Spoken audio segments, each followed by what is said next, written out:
रायगढ़ जिला के तमनार क्षेत्र से किसानों को लेकर के बड़ी खबर आ रही है। आइए क्या है मामला, आपको सुनाते हैं हमारे संवाददाता महेंद्र अग्रवाल के साथ। नमस्कार, छत्तीसगढ़ रायगढ़ से मैं हूं महेंद्र अग्रवाल। आप देख रहे हैं छत्तीसगढ़ एक्सप्रेस न्यूज। इस वक्त मैं रायगढ़ जिले से लगभग 40 किलोमीटर की दूरी पर ग्राम झीकाबहाल विकासखंड तमनार में मैं वहां मौजूद हूं और यहां कुछ किसान भाई मेरे साथ मौजूद हैं जिनका ये आरोप है कि यहाँ तमनार में जो JSPL जिंदल उद्योग स्थापित है, उद्योग प्रबंधक द्वारा इनकी जमीन पर अवैध तरीके से कुछ काम अपना निर्माण कार्य किया जा रहा है। इसमें क्या मामला है, किस तरह के यहाँ पर कार्रवाई चल रही है शासन प्रशासन द्वारा और यहाँ कृषकों की किस तरह की मांग है, इस पूरे मामले की जांच पड़ताल के लिए आइए हम लोग जानते हैं यहाँ के कृषक जो हमारे साथ मौजूद हैं ये क्या कहते हैं और क्या मामला है यहाँ पूरा। नमस्कार भैया। नमस्कार। पहले आप अपना परिचय बताएंगे। हाँ, मैं ग्राम झीकाबहाल से मनोज कुमार बेहरा बोल रहा हूँ। यहाँ कुछ जो ये जिंदल पावर प्लांट के द्वारा कुछ यहाँ अवैधानिक तरीके से जो काम कर रहे हैं उसके बारे में विस्तार से मैं जानकारी देना चाहूँगा। यह कि 2005 में हमारे पिताजी लोग 2.5 एकड़ जमीन लगभग उस समय बेचे थे 2005 में। उसमें कन्वेयर बेल्ट का इनका प्रोजेक्ट चल रहा था। उस समय उसके कन्वेयर बेल्ट में 14 खंभा में लगभग आधा एकड़ ज़मीन जा रहा था।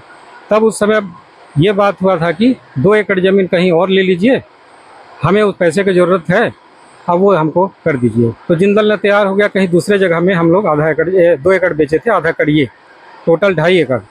लेकिन आज 20 साल बाद उनका एक पाइपलाइन का प्रोजेक्ट आ रहा है, तो उसमें उस प्रोजेक्ट में ये लोग अपने हिसाब से तहसीलदार RI पटवारी से मिल करके अपने हिसाब से उस 14 एकड़ के भूखंड में अपने हिसाब से प्रोजेक्ट के लिए ये लोग बटांकन करवा लिए, जबकि विधिवत तहसील से कोई नामांतरण नहीं हुआ है, कोई बटांकन नहीं हुआ है और 60 गांठ से लोग सीमांकन बटांकन सब कर दिए, बिना पक्षकार बनाए, बिना प्रकरण चलाए सब कर दिए। उस वक्त जब फरवरी 2025 में लोग सब काम किए, चुनाव चल रहा था, पंचायत चुनाव चल रहा था और हमारे पास स्टे ऑर्डर मिला हुआ था। स्टे ऑर्डर तहसीलदार को दिया गया था, थानेदार को दिया था, सबको दिया गया था। उसके बाद भी कोर्ट के इन आदेश को नज़रअंदाज करते हुए इन लोग सब काम कर दिए हैं सीमांकन बटांकन, जिसके खिलाफ इनके जिंदल के तरफ तहसीलदार RI पटवारी थानेदार इनके खिलाफ कोर्ट ऑफ कंटेंट का केस भी लगाए हैं, प्रकरण है, सबको नोटिस भी मिल गया है।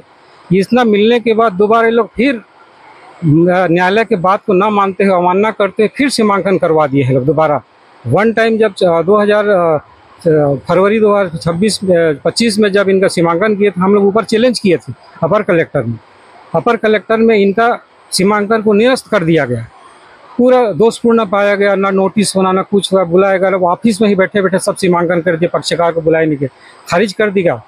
उसके बाद खारिज होने के बाद इन लोग 60 गांठ करके फिर हमको बिना नोटिस किए फिर दोबारा सीमांकन कर दिए, जिसका अभी चैलेंज हम लोग वहाँ भी किए हैं, इसका SDM में अपील किया है। ये सब चल रहा है। और जबकि जो 2.5 एकड़ हम लोग ज़मीन बेचे थे लगभग, तो उसमें इन लोग मिल करके उसमें 3.5 एकड़ का बटांकन कर दिया। हमारा इतना ही उसमें आपत्ति है कि अगर काम भी करना है तुम अपने ज़मीन पे करो, हमारे ज़मीन पे आप बिल्कुल टच मत करो, इसमें बलात् काम मत करो, ऐसे करके हम लोग उनको बोल रहे हैं। लेकिन शासन प्रशासन हमारा कोई नहीं सुन रहा है, पुलिस के बल के खड़ा होकर के लोग काम करा रहे हैं, हमारा कोई सहयोग नहीं है। ऐसे हम लोग बहुत क्षुब्ध हैं इनसे।